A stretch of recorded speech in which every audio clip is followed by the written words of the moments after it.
आज इस क्लास में हम बात करेंगे आपके मेथड ऑफ फैमिली प्लानिंग के बारे में, या मैं बात करूं कॉन्ट्रासेप्शन के मेथड के बारे में। आपने पीछे की जितनी भी नर्सिंग की एग्जाम देखी होगी, सीएचओ की एग्जाम देखी होगी, वहां पे आपको जो भी आपका फैमिली प्लानिंग है या आपका कॉन्ट्रासेप्शन है, वहां से क्वेश्चन जरूर देखने को मिला है। और आपकी जितनी भी आगे एग्जाम आएगी, चाहे सीएचओ की हो, चाहे नर्सिंग ऑफिसर की या स्टेट स्टाफ नर्स की, वहाँ पे भी आपकी ये सबसे ज़्यादा इंपॉर्टेंट टॉपिक रहेगा आपका कॉन्ट्रासेप्शन के मेथड। ठीक है, तो बेटा क्लास बहुत ही ज़्यादा इंपॉर्टेंट रहेगी, तो इस क्लास को आपको शुरू से लेकर अंत तक आपको पूरा देखना है। अब हम अपनी क्लास को शुरू करते हैं। क्लास शुरू करने से पहले वहीं लेता हूं आपसे 10 से 15 सेकंड। बेटा ऑल इन वन कोर्स अभी अवेलेबल है हमारी एप्लीकेशन पे, मात्र 1299 रुपये में आपको मिल जाएगा। नर्सिंग ऑफिसर वाला कोर्स 999 रुपये में मिल जाएगा। अगर आपको सीएचओ वाला कोर्स चाहिए तो वो मिल जाएगा 599 रुपये में। इतने किफ़ायती दर में आपको कोई कोर्स कहीं पर नहीं मिलेगा, तो आप ज्वाइन कर सकते हो। अगर आपको पीडीएफ चाहिए तो वो भी मिल जाएगी। अगर आपको टेस्ट सीरीज अलग से चाहिए तो वो भी मिल जाएगी। बेटा कहाँ पे? हमारी एप्लीकेशन पे। हमारी एप्लीकेशन का नाम है, ठीक है, हमारी एप्लीकेशन का नाम है Om nursing academy. Google Play Store पे जाइए, एप्लीकेशन को डाउनलोड कीजिए, जो भी कोर्स आपको सही लगे आप उसको ज्वाइन कर सकते हो। ठीक है बच्चे, तो अभी हम बात करते हैं आपके फैमिली प्लानिंग के बारे में। तो इसमें सबसे पहले मैं बात करता हूँ इंट्रोडक्शन की।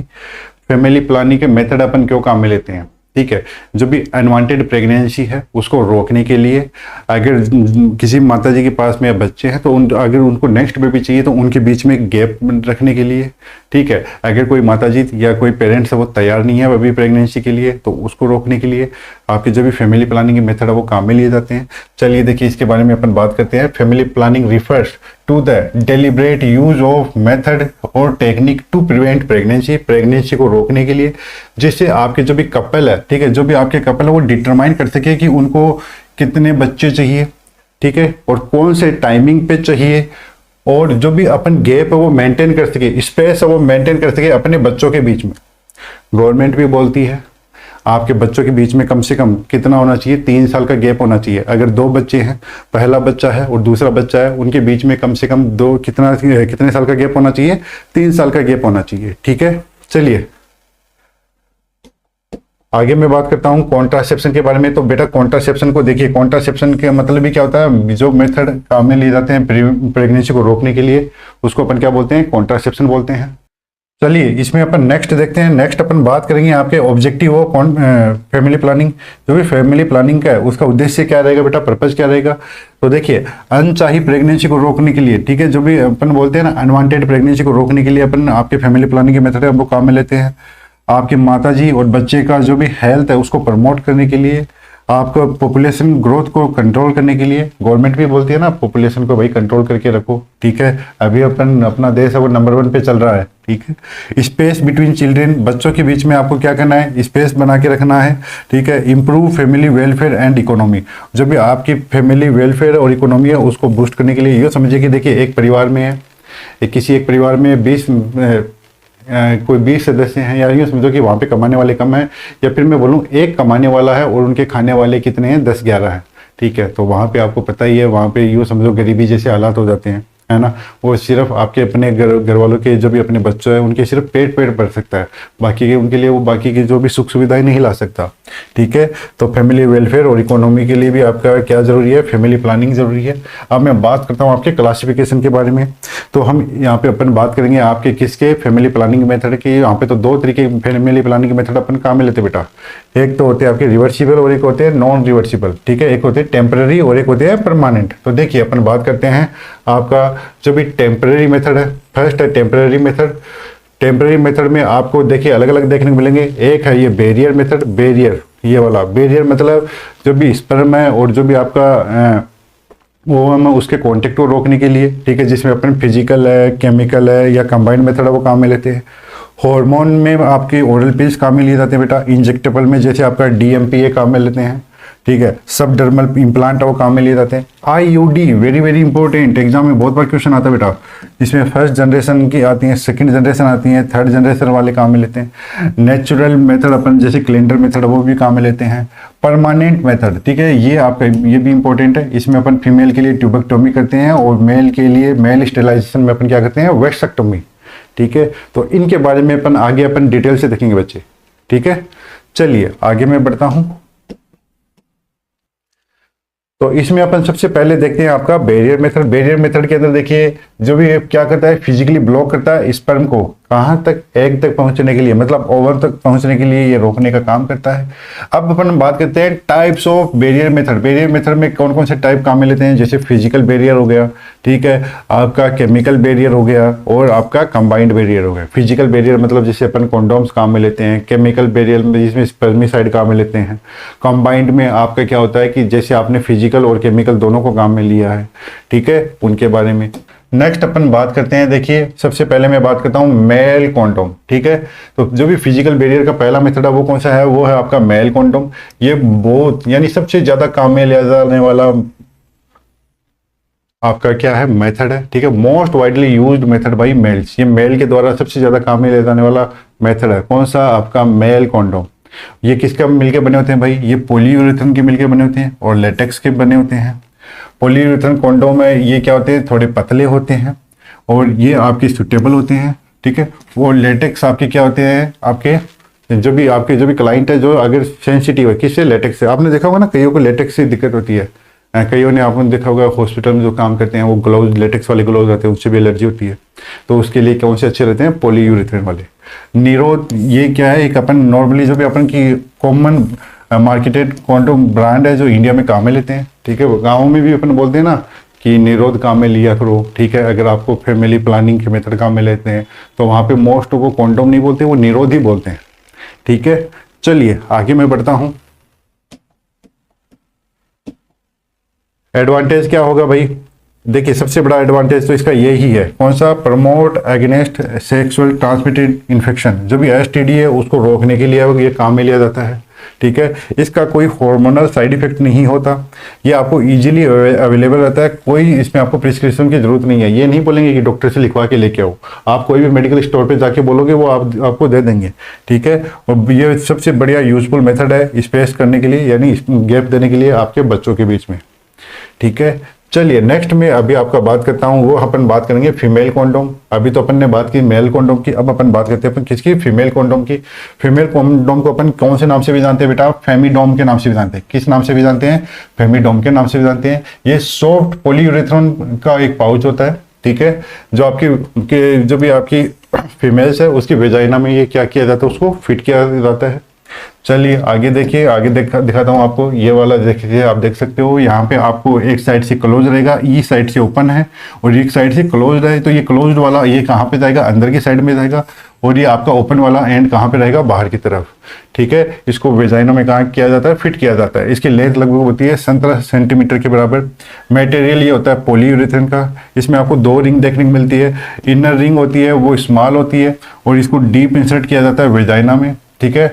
यहाँ एक आपके डायफ्राम की तरह काम करती है। आगे डायफ्राम पे भी अपन बात करेंगे। आउटर रिंग ये थोड़ी लार्ज होती है और ये बाहर की तरफ ये रहती है, ठीक है, वेजाइनल ओपनिंग की तरह, ठीक है बच्चे। चलिए आगे मैं बात करता हूँ, नेक्स्ट मैं बात करता हूँ डायफ्राम की। हम इसको कौन कौन से नाम से भी जानते हैं, एग्जाम से इससे भी क्वेश्चन आया हुआ है बेटा। डायफ्राम क्या है, एक डोम शेप का होता है। ये सॉफ्ट लैटेक्स का भी जैसी आपकी संरचना देखने को मिलती है, फ्लेक्सिबल रिंग इसमें देखने को मिलती है। हम इसको किस नाम से भी जानते हैं, एग्जाम में क्वेश्चन आया हुआ है बेटा, डच केप और सर्वाइकल केप। एग्जाम में क्वेश्चन आया हुआ है, जो भी आपका डायफ्राम है हम उसको डच केप और सर्वाइकल केप के नाम से भी जानते हैं। आगे इसमें देखिए जो भी आपका ये काम कैसे करता है भाई, जो भी आपका डच केप है जिसको अपन बोल रहे हैं सर्वाइकल केप है, इसमें आपको क्या होता है बेटा, इसमें आपको एक सील कवरिंग देखने को मिलती है। क्यों, क्योंकि आपने देखा होगा ना ये आउटर सरफेस होती है ना बेटा, इसमें एक तरह की फ्लेक्सिबल आपको रिंग देखने को मिलती है, स्प्रिंग देखने को मिलती है, ठीक है, जो आपके वेजाइना और आपको वेजाइना में जाके वो क्या करेगा, एक सीलिंग का काम करेगी। जहाँ पे आपके ये स्पर्म आ रहे हैं जो उसको रोकेगी, उनको आगे जो भी फीमेल रिप्रोडक्टिव सिस्टम में आगे जाने से उसको रोकने का काम करेगी।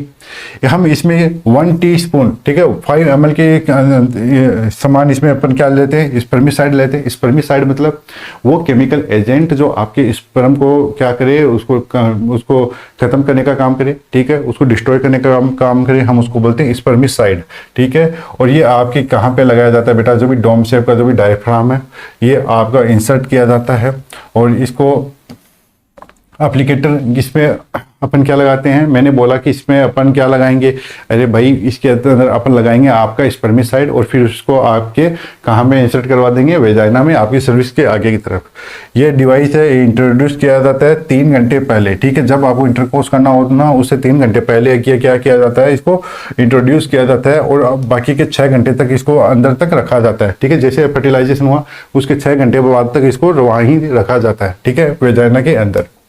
चलिए नेक्स्ट मैं बात करता हूँ वेजाइनल स्पॉन्ज। तो इसका एक फेमस ब्रांड है टुडे, एग्जाम इंस्टीट्यूशन आया हुआ है। तो देखिए अपन इसके बारे में बात करते हैं। ये क्या है, एक सॉफ्ट राउंड स्पॉन्ज है जो किससे मिलके बना होता है, पॉलीयूरेथेन से मिलके बना होता है। प्री सॉफ्ट किया जाता है इसको किससे, नॉनऑक्सिनोल से, ठीक है। ये एग्जाम में क्वेश्चन पूछ सकते हैं। जो भी आपका वेजाइनल स्पॉन्ज जो टुडे है उसके अंदर कौन सा केमिकल आता है बेटा, वो आता है नॉनऑक्सिनोल 9, ठीक है। कौन सा आता है, नॉनऑक्सिनोल 9, और वो क्या है, एक स्पर्मिसाइड है, ठीक है। अब इसको हम कहाँ पे इंसर्ट करवाते हैं भाई, वेजाइना में इंसर्ट करवाते हैं, ठीक है। और ये क्या करता है, स्पर्म को ब्लॉक करता है, यूट्रस को आप जो भी आपके यूट्रस तक ना पहुंच जाए स्पर्म, ठीक है, उससे पहले उसको उनको क्या करेगा, रोकेगा, उनको खत्म करने का काम करेगा। चलिए आगे मैं बात करता हूँ कैसे काम करता है। सर्विक्स पे, ये सर्विक्स की तरफ आगे की तरफ लगा रहता है, वहीं पे ये रोकने का काम करेगा। स्पर्मिसाइड इसमें लगा होता है, कौन सा भाई, नॉनऑक्सिनोल 9, माइक्रो ऑर्गेनिज्म को इमोबिलाइज करेगा, अब्जॉर्ब कर लेगा सीमन को, जो भी इजाकुलेशन में होता है, ठीक है। की पॉइंट में देखिए इसके अंदर आपको 1 ग्राम या जिसको मैं बोल सकता हूँ 1000 mg आपको नॉनऑक्सिनोल 9 देखने को मिलता है। ये अपन वेजाइना में इंटरकोर्स से पहले इंसर्ट करवाते हैं और इसको कम से कम 6 घंटे के लिए रोकते हैं। जैसे जहाँ पे अपने कहाँ पे पड़ा बेटा, डायफ्राम में, ठीक है। चलिए आगे मैं बढ़ता हूं। नेक्स्ट मैं बात करता हूं केमिकल बैरियर। अभी अपन बात कर रहे थे थोड़ी देर पहले किसकी, फिजिकल बैरियर के बारे में। अब मैं बात करता हूं आपका केमिकल बैरियर के बारे में। केमिकल बैरियर में देखिए बेटा, इसमें आपके क्या काम में लेते हैं हम, स्पर्मिसाइड्स काम में लेते हैं। कि स्पर्मिसाइड मैंने बताया कि वो केमिकल सब्सटेंस जो आपके स्पर्म को किल करने या फिर इमोबिलाइज करने का काम करते हैं, ठीक है। आपको जब भी एग तक यानी ओवम तक पहुंचने से पहले उनको रोकने का काम करते हैं कि कहीं पे कोई फर्टिलाइजेशन ना हो जाए।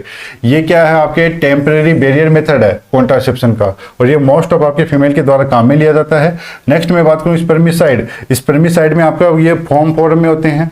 फॉर्म मतलब फॉर्म टेबलेट हो गई या फॉर्म एरोसोल के रूप में काम में लिया जाता है। और आपको ये जो भी सेक्स करने से पहले इसको काम में लिया जाता है। जो भी क्रीम है, जेली है, ये भी काम में लेते हैं। जो भी ट्यूब है इसको स्क्वीज करके जो भी जेली निकाली जाती है और ये वेजाइना के अंदर लगाई जाती है।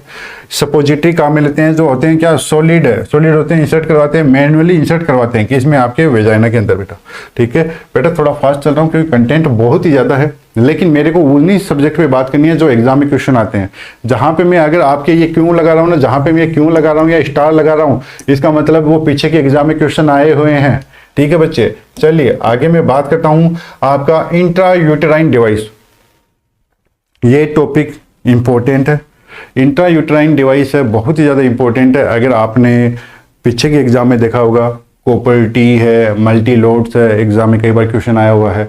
आपका लिपेस लूप से क्वेश्चन आया हुआ है, आपका मिरेना से क्वेश्चन आया हुआ है, प्रोजेस्टार से क्वेश्चन आया हुआ है।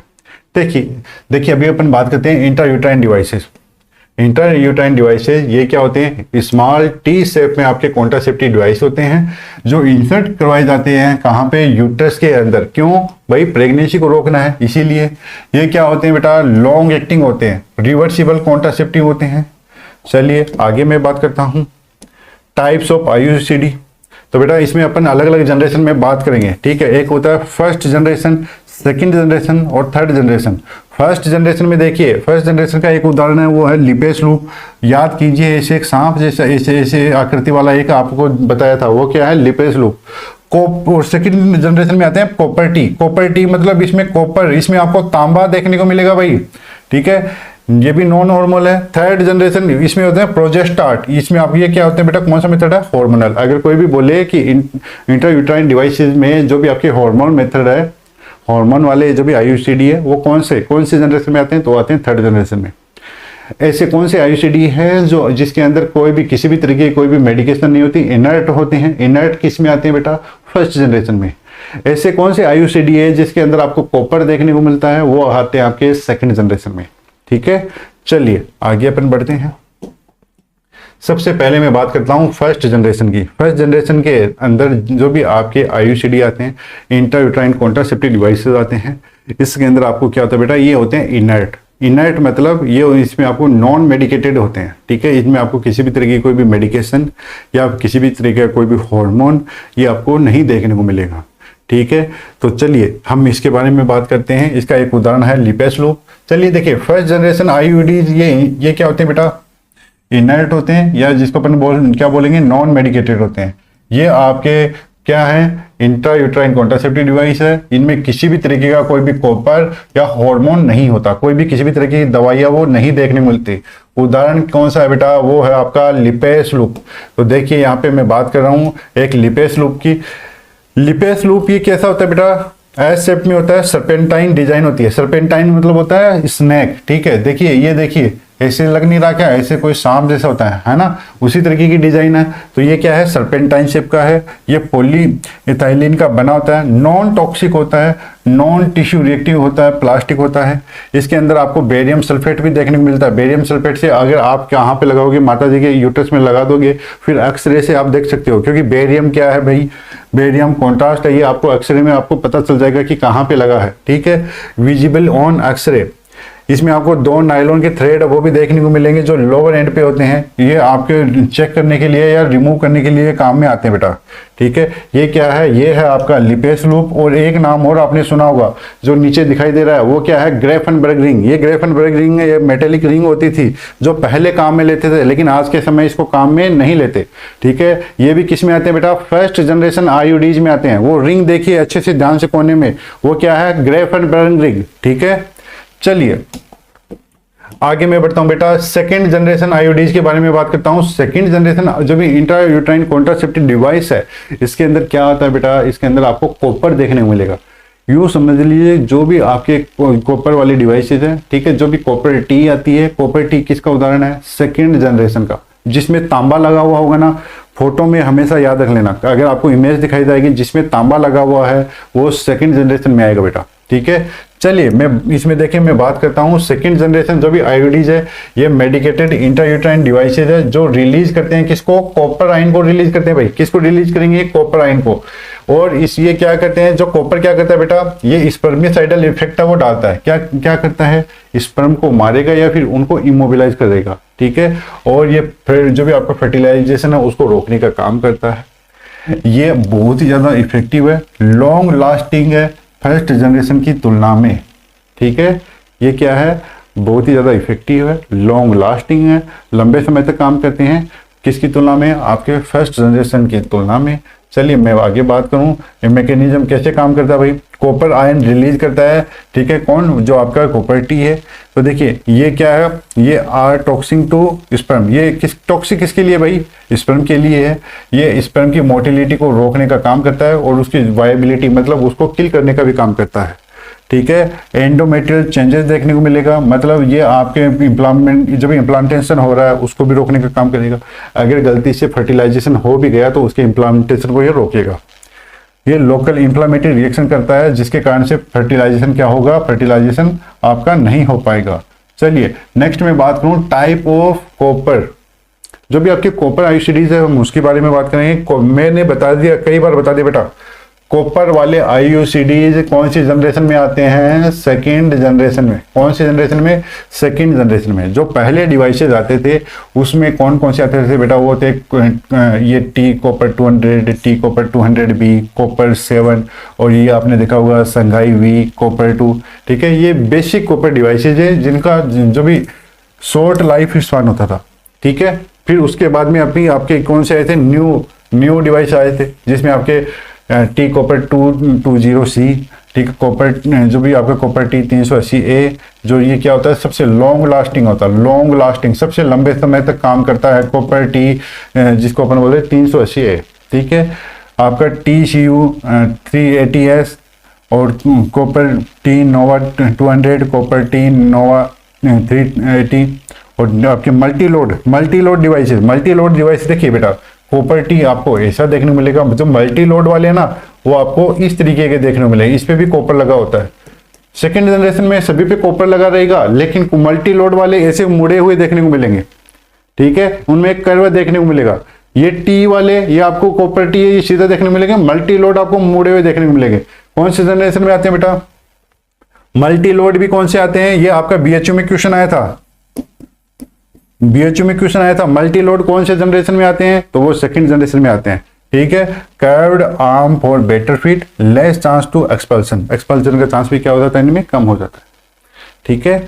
चलिए तो नेक्स्ट मैं बात करता हूँ थर्ड जनरेशन आईयूडीज में। ये कौन से होते हैं बेटा, हार्मोनल होते हैं, ठीक है। ये मेडिकेटेड आईयूडीज होते हैं जो रिलीज करते हैं क्या, हार्मोन को। अगर कोई भी आपको क्वेश्चन पूछ ले भाई हार्मोनल आईयूडीज कौन से होते हैं, ऐसे आपको कॉन्ट्रासेप्टिव डिवाइसेस बताने हैं, ठीक है। ऐसे आईयूडीज बताने हैं जो हार्मोन को रिलीज करते हैं, कौन से जनरेशन में आते हैं, थर्ड जनरेशन में। इनमें आपको प्रोजेस्टेरोन और इसके डेरिवेटिव है वो देखने को मिलते हैं जो आपकी प्रेगनेंसी को क्या करेंगे बेटा, रोकने को काम करेंगे। ये कैसे, ये मोर इफेक्टिव है, ये आपकी मेन्स्ट्रुअल ब्लीडिंग को कम करते हैं, ये हेल्पफुल है वुमेन और विद मेनोरेजिया और एनीमिया। तो कोई माता जी को अगर क्या है, मेनोरेजिया है या बहुत ज़्यादा क्या होती है, ब्लीडिंग होती है, या फिर क्या है, ब्लड की कमी है, एनीमिया है, उस वाली कंडीशन में ये वाले अच्छे प्रोडक्ट हैं, आईयूडीज हैं। काम कैसे करते हैं भाई, सर्वाइकल म्यूकस को थिक करने का काम करता है। अगर सर्वाइकल म्यूकस थिक हुआ तो आपका स्पर्म है वो एक तरीके से इमोबाइल हो जाएगा, ठीक है। थिक में वो क्या हो जाएगा, वो चिपक जाएंगे, आगे नहीं बढ़ पाएंगे, ठीक है। ये सप्रेस करता है एंडोमेट्रियल ग्रोथ को, जिसके कारण से क्या नहीं होगी बेटा, इम्प्लांटेशन नहीं होगा। ये आपके ओव्यूलेशन को क्या करते हैं, इनहिबिट करने का काम करते हैं, पूरी तरीके से नहीं, कुछ केसेज में आपको ये क्या देखने को मिलेगा कि ओव्यूलेशन को भी इनहिबिट करने का काम करते हैं। ये मेन्स्ट्रुअल ब्लीडिंग है उसको रोकने का काम करते हैं, ठीक है। जो भी क्रैम्प्स आ रहे हैं उसको भी रोकने का काम करते हैं। तो अगर कोई भी पूछे, अगर कोई भी माता जी को मेनोरेजिया होता है या कोई भी माता जी को एनीमिया है तो उसके लिए बेस्ट आईयूडीज कौन सा रहेगा बेटा, तो हम क्या बताएंगे, उसके लिए आपका हार्मोनल आईयूडीज है, जो थर्ड जनरेशन वाले हैं वो अच्छे रहेंगे, ठीक है। एग्जाम से क्वेश्चन है वो आता रहता है। नेक्स्ट मैं आपको दिखा देता हूं बेटा, थर्ड जनरेशन आईयूडीज में आपका कौन कौन से आते हैं। एक आते हैं प्रोजेस्टार्स, अगर कोई भी पूछे प्रोजेस्टार्ट किस में आता है बेटा, वो आता है थर्ड जनरेशन में। एक आता है आपके जो भी एलएनजी आईयूडी, मतलब लेवोनॉर्जेस्ट्रोल आईयूडी है ना, ये लेवोनॉर्जेस्ट्रोल आईयूडी है, जिसका एक उदाहरण है मिरेना। ये एम्स दिल्ली में भी क्वेश्चन आया था, नोट सेट में क्वेश्चन आया था, ठीक है। व्हाइट कलर की आईयूडी देखने को मिली थी ना, वो किस में आया था बेटा, वो आया था आपके एम्स में, नोट सेट में एग्जाम में क्वेश्चन आया था। तो देखिए प्रोजेस्टार्ट ये क्या होते हैं बेटा, टी शेप के डिवाइस होते हैं, ठीक है, जिसके अंदर क्या होता है, प्रोजेस्टेरोन बड़ा होता है 38 mg, ये रिलीज करते हैं 65 mcg पर डे के हिसाब से। ये क्या है, जो नेचुरल प्रोजेस्टेरोन का काम करता है। सेल्फ लाइफ इसकी कितनी होती है बेटा, वो होती है आपकी 1 to 1.5 ईयर, ठीक है। और ये कम यूज किए जाते हैं आजकल, क्यों, क्योंकि इसकी जो भी सेल्फ लाइफ है वो क्या होती है, कम होती है और एफिकेसी भी कम होती है। एलएनजी आईयूडी, ठीक है, जो एलएनजी मतलब लेवोनॉर्जेस्ट्रोल आईयूडी है, इंटरयूटेराइन डिवाइसेज है, ये टी शेप के होते हैं। इनमें क्या होता है बेटा, इनमें लेवोनॉर्जेस्ट्रोल होता है जो क्या है, सिंथेटिक प्रोजेस्टिन है, जो रिलीज करता है 20 mcg पर डे, ठीक है। और इसकी ये इफेक्टिव है, कितने टाइम तक इफेक्टिव है बेटा, वो है 3 से 5 साल तक। मेरे ना हम 5 साल तक इसको काम में ले सकते हैं। जहां पे मैं स्टार या फिर क्वेश्चन मार्क लगा रहा हूँ बेटा, एग्जाम का सबसे इंपॉर्टेंट क्वेश्चन है वो। ये आपके मेन्स्ट्रुअल ब्लड लॉस को भी रोकने का काम करता है, मेनोरेजिया को भी ट्रीट करता है, और एंडोमेट्रियोसिस को भी है, उसमें अपन काम में लेते हैं। आज के समय मोस्ट कॉमन काम में लिया जाता है बेटा, ठीक है। कोई भी बोले कि आज के समय मोस्ट कॉमन काम में कौन सा लेते हैं बेटा, तो लेवोनॉर्जेस्ट्रोल काम में लेते हैं, जिसका एक बहुत ही बढ़िया उदाहरण कौन सा है, वो है मिरेना, ठीक है। चलिए आगे मैं बढ़ता हूं, सेल्फ लाइफ की मैं बात करता हूं। एग्जाम में बहुत बार क्वेश्चन आया हुआ है सेल्फ लाइफ से। कॉपर आईयूडीज, इनकी लगभग 3 से 5 साल की सेल्फ लाइफ होती है। प्रोजेस्टार्ट की सबसे कम सेल्फ लाइफ होती है, ठीक है। अगर मैं क्या बोलूं कि सबसे कम, ठीक है, सबसे कम सेल्फ लाइफ किसकी रहेगी बेटा, सबसे कम सेल्फ लाइफ किसकी रहेगी, वो रहती है प्रोजेस्टार्ट की। कॉपर टी की होती है 4 साल की, और नोवा टी की होती है 5 साल की, और आपके लेवोनॉर्जेस्ट्रोल आईयूडी है, जैसे मैं बात करूं मेरे ना, वो चलते हैं आपके। वैसे ये इसकी अगर हम इसको अच्छे से अगर इफेक्टिवली यूज करना होता है ना तो 5 ईयर लेते हैं, और अगर कहीं लगा के रखते हैं तो 7 से, यहाँ पे इसको आप है ना 5 से 7 कर सकते हो, ठीक है, 5 से 7 कर सकते हो। ये 10 तक नहीं चलता लगभग। कॉपर टी ये बेस्ट है बेटा, कॉपर टी बेस्ट है। ये कितने चलता है, 10 ईयर्स, ठीक है। ये सबसे ज्यादा सेल्फ लाइफ किसकी होती है बेटा, वो होती है कॉपर टी 380 एंगस्ट्रॉन वाले की। कॉपर टी 380 एंगस्ट्रॉन, तो इसमें मैंने लाइनें शायद नीचे लिख रखी है, तो देखिए प्रोजेस्टार्ट ये शॉर्टेस्ट लाइफ इस बार आपको देखने को मिलता है। कॉपर टी 380 इसकी लॉन्गेस्ट प्रोटेक्शन होती है लगभग 10 साल तक, ठीक है। एग्जाम में से क्वेश्चन वो आया हुआ बेटा, ठीक है। एक तो ESIC में क्वेश्चन आया हुआ है इसका कोऑपरेटिव वाला, और एक आपके एम्स नोट सेट में भी आया हुआ है। चलिए मैं आपको इमेज दिखा देता हूं। जो ये मैंने बोला था, मैंने क्या बोला था बेटा, ऐसे डिवाइसेस, देखिए याद कीजिए, ऐसे डिवाइसेस जिसमें कॉपर लगा है, वो कौन सी जनरेशन में आते हैं, सेकेंड जनरेशन में। देखिए यहाँ पे कॉपर किस किस में लगा है, इसमें भी लगा है, इसमें भी लगा है, इसमें लगा है, ये क्या है आपकी सेकेंड जनरेशन की है। तो वो मैंने बोला था, अगर जो मुड़े हुए रहते हैं ना बेटा, जो मुड़े हुए रहते हैं जिनमें कर्व पाया जाता है, उनको अपन क्या बोलते हैं बेटा, मल्टी लोड बोलते हैं। ये कौन सा बेटा, ये मल्टी लोड है, ठीक है। ये कौन से हैं, मल्टी लोड। और इसमें क्या लगा है बेटा, इसमें तांबा लगा है, तो कौन सी जनरेशन में, सेकंड जनरेशन में। मुड़ा हुआ है तो ये कौन सा है, मल्टी लोड है, जो ये आप देखने को मिल रहा है, ठीक है। एक तो देखिए, एक तो ये है नॉर्मल, और एक इसमें यहाँ पे भी कॉपर लगा, यहाँ पे भी कॉपर लगा। ये कौन सा है बेटा, ये जो आपका सबसे ज्यादा चलता है ना, कॉपर टी। ये कौन सा है बेटा, कॉपर टी 380 एंगस्ट्रॉन वाला। ये आपके एग्जाम के सबसे बहुत ज्यादा इंपॉर्टेंट है बेटा, कॉपर टी 380 एंगस्ट्रॉन वाला, ये वाला है, ठीक है। अब मैं बात करूं, मैंने बोला था सर्पेंटाइन डबल एस शेप में देखने को मिलता है, नीचे नाइलॉन के थ्रेड होते हैं। ये क्या है बेटा, ये है आपका लिपेस लूप। ये क्या है बेटा, ये है आपका लिपेस लूप। कौन सी जनरेशन का है, फर्स्ट जनरेशन का। अरे कौन सी जनरेशन से बिलोंग करता है, फर्स्ट जनरेशन से, ठीक है। ये भी कॉपर इसमें लगा है, कौन सी जनरेशन में आता है बेटा, सेकंड जनरेशन में आता है। जिसमें तांबा दिख रहा है ना, जिसमें आपको कॉपर दिख रहा है, वो सभी सेकंड जनरेशन में है। जो आपको एस शेप में दिखाई दे रहा है, ये इनर्ट है, ठीक है, नॉन मेडिकेटेड है। कौन सी जनरेशन में आते हैं, ये फर्स्ट जनरेशन है। अब इस पे आइए भाई, ये आपका प्रॉपर टी शेप में आता है, लगभग देखिए टी शेप है, ठीक है। और इसमें कोई भी किसी भी तरीके का कोई भी कॉपर नहीं है। ये क्या है भाई, अरे भाई ये क्या है, ये आपका लिप जो भी है थर्ड जनरेशन में आता है। किस में आता है बेटा, थर्ड जनरेशन में आता है। ये क्या है, मिरेना। ये क्या है, मिरेना के अंदर क्या आता है बेटा, लेवोनॉर्जेस्ट्रोल आईयूडी। क्या आता है बेटा, लेवोनॉर्जेस्ट्रोल आईयूडी, ठीक है। चलिए बेटा आगे बढ़ूं मैं, लेवोनॉर्जेस्ट्रोल आईयूडी आता है उसमें। चलिए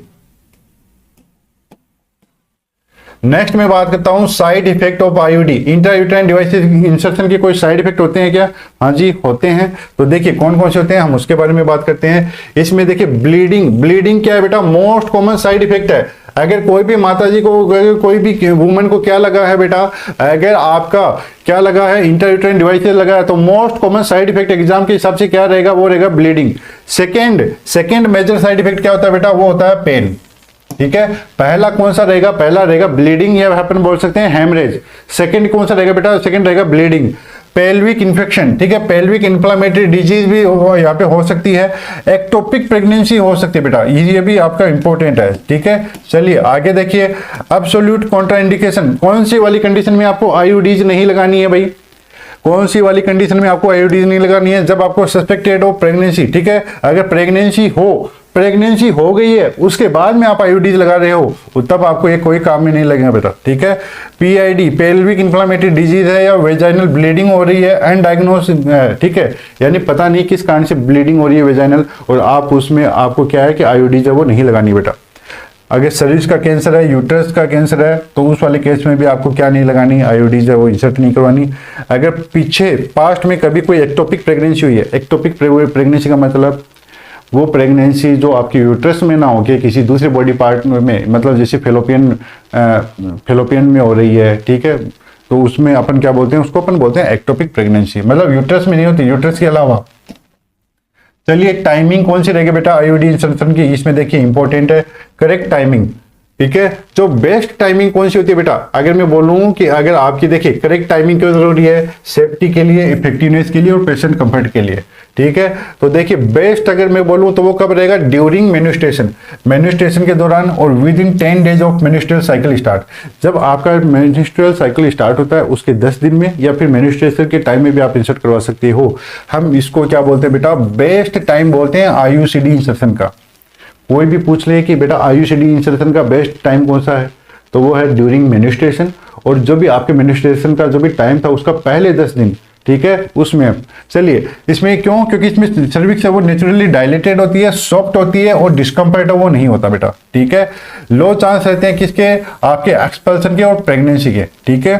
एग्जाम्पल, एक वुमेन है वो अभी आई है, ठीक है, उसका डे 4 है पीरियड का, फैमिली प्लानिंग का अगर मेथड वो काम में लेना चाहती है तो IUCD इंसर्ट करवाइए, ठीक है, वो सेफ है और रिकमेंड किया जाता है, ठीक है बेटा। मैंने मोस्ट ऑफ जगह पे एग्जांपल दिए हैं जो आपको अच्छे से समझ में आए कि मतलब एक वुमेन को पीरियड आया हुआ है, चौथा दिन है उसके पीरियड का, ठीक है। अब वो आपके क्लिनिक पे आई है, वो बोल रही है कि मेरे को है ना फैमिली प्लानिंग का मेथड बताइए, तो आप उसको बोलिए कि आप इसी समय IUCD इंसर्शन करवा लीजिए, वो आपके लिए बेस्ट रहेगा, सेफ रहेगा, ठीक है। चलिए आगे मैं बढ़ता हूँ, नेक्स्ट में बात करता हूँ आपका टाइमिंग ऑफ IUCD की। नेक्स्ट है देखिए, उसमें देखिए immediate postpartum insertion, postpartum insertion भी किया जाता है बेटा। पोस्टपार्टम इंसर्शन मतलब डिलीवरी के बाद में, फर्स्ट वीक में डिलीवरी के बाद में, और आपके जो भी डिलीवरी होने के बाद में अपनी इंसर्ट करवाते हैं।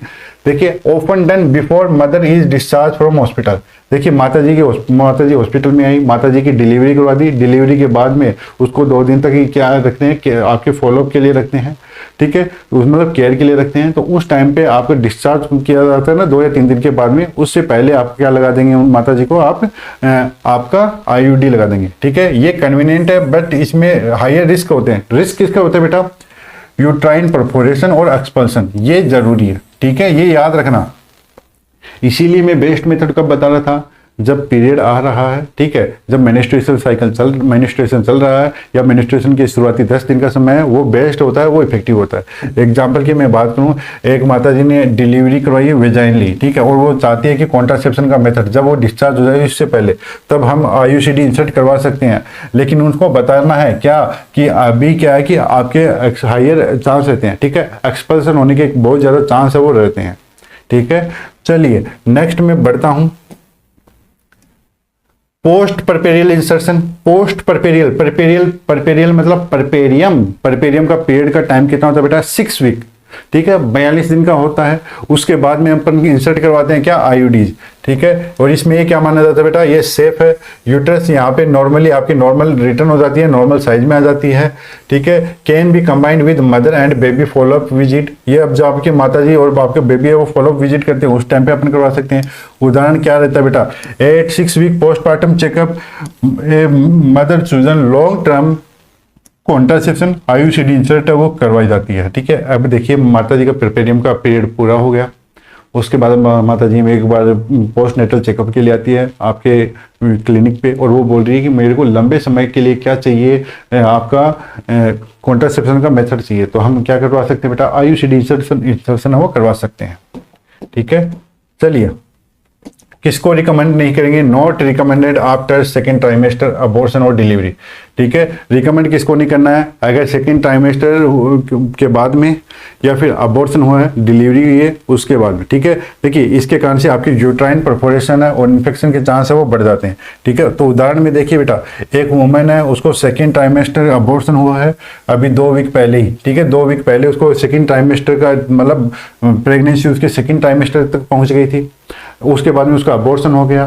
तो उस इस कंडीशन में आपको IUCD वो इंसर्ट वो नहीं करवानी है बेटा, क्यों, क्योंकि यूट्राइन परफोरेशन हो सकता है, इन्फेक्शन हो सकता है, ठीक है। चलिए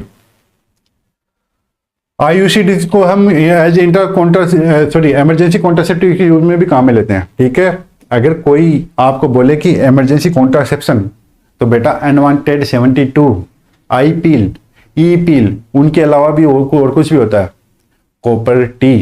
कॉपर टी बेस्ट मेथड भी है, किसके लिए, आपके इमरजेंसी कॉन्ट्रासेप्शन के लिए, ठीक है। तो देखिए IUDs है, जो भी आपके कॉपर टी है, ये इमरजेंसी कॉन्ट्रासेप्शन के लिए अपन काम में लेते हैं। इनको इंसर्ट करवाना होता है कितने, 5 डेज या अपने मैं बोल सकता हूँ 120 घंटे के अंदर अंदर, ठीक है। अगर किसी ने अनप्रोटेक्टेड यानी ओवुलेशन के टाइम पे क्या कर लिया बेटा, इंटरकोर्स कर लिया, किसी भी तरीके का कोई भी कॉन्डोम वगैरह या फिर कोई भी आपकी कॉन्ट्रासेप्टिव पिल्स वो काम में नहीं ली गई थी, तो वहां पे आपका क्या हो गया, अनप्रोटेक्टिव आपका कोइटस हो गया, है ना, अनप्रोटेक्टिव आपका सेक्स हो गया। तो उस वाली कंडीशन में आप अगर आपने देखा कि अब तो 4 दिन का समय हो गया, 3 दिन तो निकल गए।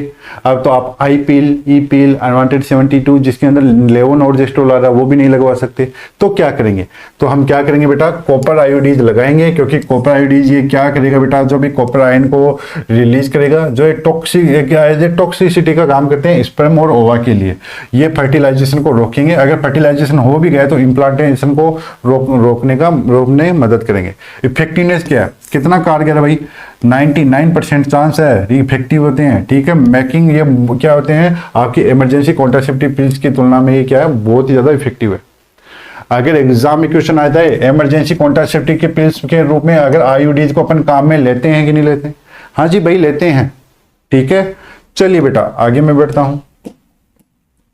नेक्स्ट मैं बात करता हूं हार्मोनल कॉन्ट्रासेप्टिव्स की। हार्मोनल कॉन्ट्रासेप्टिव को अपन काम में लेते हैं किसके लिए, प्रेगनेंसी को रोकने के लिए। एक अल्टरनेटिव मेथड है, ठीक है, हार्मोनल एनवायरमेंटल जो आपका स्टॉप करता है किसको, ओव्यूलेशन को। इसलिए सर्वाइकल म्यूकस को भी चेंज करता है, थिक बना देता है, और ये क्या करता है, यूट्रस की लाइनिंग है उसको थिन करता है। ठीक है, देखिए हार्मोन एनवायरमेंटल जो क्या करता है बेटा, ओव्यूलेशन को सप्रेस करने का काम करता है, सर्वाइकल म्यूकस को थिक करने का काम करेगा, यूट्रस की लाइनिंग को पतला करने का काम करेगा। अब मैं बात करता हूं टाइप्स ऑफ हार्मोनल कॉन्ट्रासेप्टिव। जो भी आपके हार्मोनल कॉन्ट्रासेप्टिव है हम उसके बारे में बात करते हैं।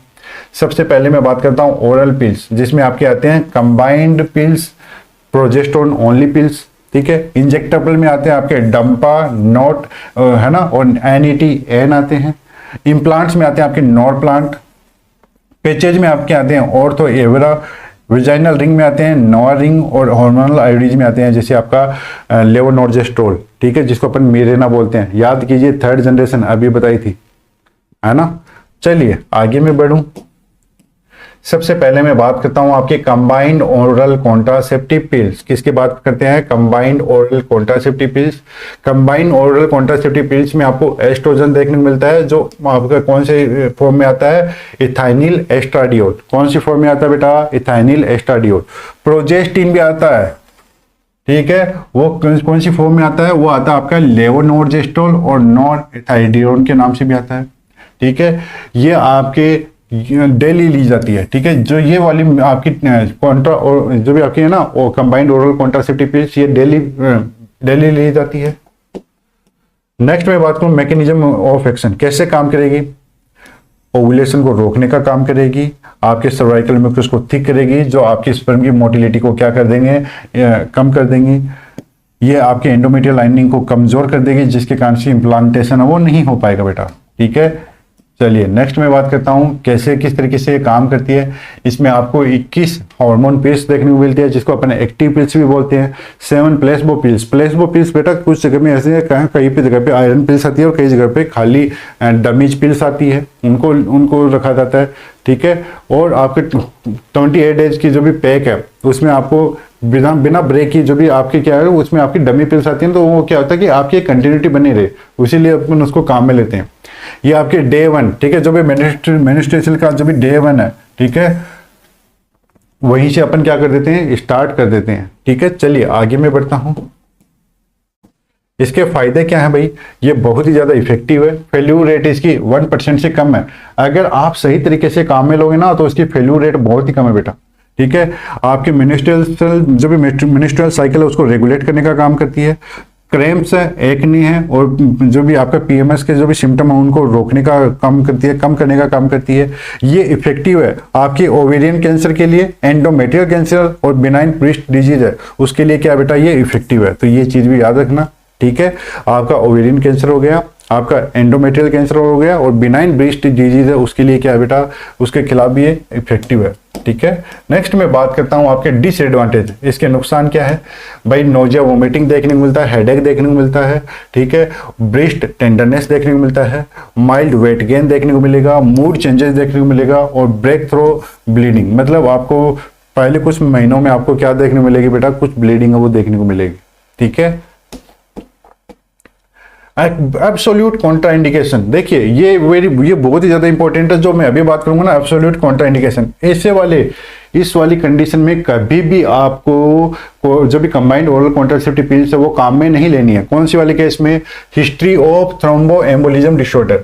ठीक है। अगर किसी को पास्ट में थ्रोम्बो एम्बोलिज्म डिसऑर्डर था तो उसमें आप कंबाइंड ओरल कॉन्ट्रासेप्टिव पिल्स है उसको काम में नहीं लेना। क्यों? क्योंकि भाई आपके जो भी रिस्क बढ़ा देती है, जो भी ब्लड क्लॉट है, ठीक है, जो भी ब्लड क्लॉट होने के रिस्क को बढ़ा देती हैं, ठीक है। इसके कारण से क्लोटिंग प्रॉब्लम वो भी बढ़ेंगे। अगर कोई माताजी स्मोक कर रही है और उनकी एज 35 साल से ज़्यादा है तो उनको भी बोलना है कि आप कंबाइंड ओरल कॉन्ट्रासेप्टिव पिल से उनको नहीं लेना है। क्यों? क्योंकि उससे हार्ट अटैक और स्ट्रोक के चांस है वो बढ़ जाएंगे। Raise the chance of heart attack और स्ट्रोक उसके चांस है वो बढ़ा देता है बेटा, ठीक है।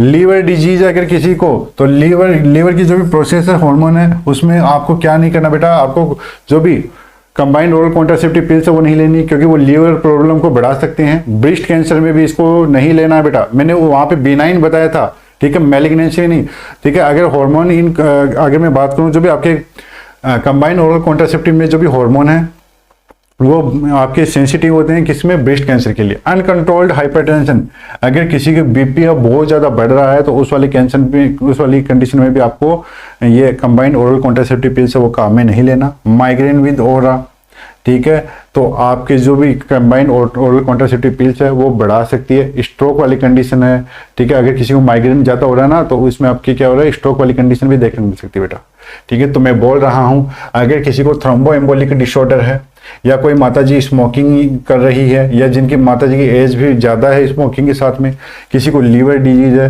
ब्रेस्ट का कैंसर है, अनकंट्रोल्ड हाइपरटेंशन है और माइग्रेन विद ओरा देखने मिल रहा है, तो इस वाले केस में कभी भी आपको कंबाइंड ओरल कॉन्ट्रासेप्टिव पिल्स है वो नहीं देनी बेटा, ठीक है। चलिए आगे मैं बढ़ता हूँ। नेक्स्ट मैं बात करता हूँ नर्सिंग रिस्पॉन्सिबिलिटीज। कई बार डोज मिस हो जाती है तो नर्सिंग रिस्पॉन्सिबिलिटीज क्या रहेगी बेटा? देखिए, अगर एक आपकी एक्टिव पिल्स है वो मिस हो गई है, ठीक है, और मिस आपकी क्या मिस हो गई, तो मिस बाई 24 आवर और जस्ट 1 पिल, एक यानी पिछले 24 घंटे में आपकी एक जो भी पिल है वो क्या हो गई, मिस हो गई है। तो नर्स क्या करेगी? Take the missed pill as soon as remember, जैसे याद आए क्या करनी है, जो भी एक पिल मिस हुई है वो लेनी है। Continue the rest of the pack as usual, और बाकी का जो भी आपका जो भी पैक है उसको एज यूजुअल उसको चलते रहना है। कोई भी बैकअप कॉन्ट्रासेप्टिव जो भी आपकी नीड नहीं पड़ेगी, मतलब कोई भी आपको बाहर से फिर अलग से कॉन्डोम लगाने की या फिर ऐसी कोई ऐसी जरूरत है वो नहीं पड़ेगी। जैसे मैं उदाहरण की बात करूँ, अगर मंडे को कोई पिल्स है वो मिस हुई है तो ट्यूसडे को मॉर्निंग को आपको क्या ले लेनी है, जो पिल मिस हुई है, ठीक है, उसको भी ले लेनी है और आपको ट्यूसडे वाली पिल तो लेनी है, ठीक है। यूँ समझो कि सोमवार की जो भी पिल लेनी थी वो भूल गए तो मंगलवार को आप मंडे वाली और ट्यूसडे वाली दोनों पिल्स एक साथ में ले लोगे, ठीक है। चलिए आगे मैं बात करूं। नेक्स्ट में देखिए, कई बार क्या होता है 2 और मोर पिल्स अगर मिस हो जाती है, ठीक है, 48 घंटों का समय हुआ है, तब आपको क्या करना है, जो भी आपकी मोस्ट रिसेंट जो भी पिल है, ठीक है, जो आपकी क्या हुई है, जो मिस हुई है जो भी पिल है उसको ले लेना है, कंटिन्यू करना है आपके पैक को, और आपका बैकअप कॉन्ट्रासेप्शन यहाँ पे काम में लेना बेटा, ठीक है। बैकअप कॉन्ट्रासेप्टिव पिल से वो जैसे काम में लेना, जैसे आपके कॉन्डोम हो गए, या फिर अवॉइड कर दीजिए सेक्स नेक्स्ट 7 डेज के लिए। अगर आपकी जो भी पिल है वो मिस हुई है फर्स्ट वीक में, ठीक है, अनप्रोटेक्टेड सेक्स अपन ने किया है, तो आपको जो भी अगर 5 दिन में, तो आपको इमरजेंसी कॉन्ट्रासेप्टिव पिल्स है वो काम में लेनी होती है बेटा, ठीक है, ये आपको ध्यान में रखना है। चलिए आगे मैं बढ़ता हूं। यहाँ पे देखिए, ये देख सकते हो मैंने कुछ उदाहरण बताए हैं आपको, जैसे आपका कंबाइंड ओरल कॉन्ट्रासेप्टिव पिल्स के माला डी है, माला एन है, जो इंडियन गवर्नमेंट में आपको सप्लाई में देखने को मिलती है। ये आपकी फ्री सप्लाई में आती है, कौन सी? माला एन की, ठीक है, ये इनके कोई चार्ज नहीं होता। माला डी को जरूर इसमें 2 या 3 रुपए लगते हैं, ठीक है। इसमें क्या आता है वो आगे अपन देखते हैं बेटा। देखिए, माला एन और माला डी दोनों में फर्क क्या है? हार्मोन पाए जाते हैं। अब माला एन में क्या आता है बेटा? लेवोनोर्जेस्ट्रोल प्लस इथाइनिल एस्टिएडोल आता है, उसमें भी आपको सेम ही आता है। लेकिन लेवोनोर्जेस्ट्रोल कितना आता है? वो आता है 0.30 mg, किसमें? माला एन में। माला डी में कितना आता है बेटा? 0.15 mg। और इथाइनिल एस्टिएडोल, जिसको अपन बोलते हैं एस्टिएडोल, वो तो आपका कितना आता है? दोनों में सेम ही आता है, ठीक है, 30 mcg और 30 mg, ठीक है। ये क्या है बेटा? ये एस्ट्रोजोन है, ठीक है, ये क्या है? एस्ट्रोजन है। चलिए आयरन टेबलेट इंक्लूड होती है। हाँ जी, दोनों में आपकी साथ है वो आयरन की जो भी टेबलेट है वो देखने को मिलती है। टोटल टेबलेट कितनी होती है बेटा? 28 होती है। 21 हार्मोनल होती है और 7 आयरन होती है, या कई जगह पे आपने देखा होगा 7 डमीज होती है, जिसको अपन प्लेसबो भी बोलते हैं। ये इश्यूड होती है कहाँ पे? गवर्नमेंट ऑफ इंडिया के द्वारा। ये इसका जो भी कलर है, माला एन आपको रेड पैकेजिंग में देखने को मिलती है, माला डी आपको येलो पैकेजिंग में देखने को मिलती है बेटा। ठीक है, तो ये था आपका कॉन्ट्रासेप्शन के बारे में। ये कॉन्ट्रासेप्शन का पार्ट फर्स्ट है। अभी आपके और भी मेथड बाकी है, जैसे मैं बात करूँ नॉन हार्मोनल वाले, हार्मोनल के कुछ इंजेक्टिव वाले, जैसे DMPA है, ठीक है, NETAN वाला है, आपके जो भी परमानेंट के मेथड है वो अपन नेक्स्ट पार्ट में अपन बात करेंगे। ठीक है, तो फिलहाल के लिए इतना ही। आई होप आपको ये क्लास पसंद आई होगी। अगर आपको ये क्लास पसंद आई तो इस क्लास को लाइक कीजिए। कोई भी कमेंट है तो कमेंट जरूर कीजिए। अगर आपका कोई भी सुझाव है तो सुझाव भी जरूर दीजिए कमेंट सेक्शन में। हमारे चैनल पे नए हैं तो चैनल को जरूर सब्सक्राइब कर लीजिए, क्योंकि हम ऐसी क्लास आपके लिए लाते रहेंगे। फिलहाल के लिए इतना ही। ओम नर्सिंग एकेडमी से जुड़ने के लिए आप सभी का तहे दिल से शुक्रिया। Thank you everyone, thank you so much.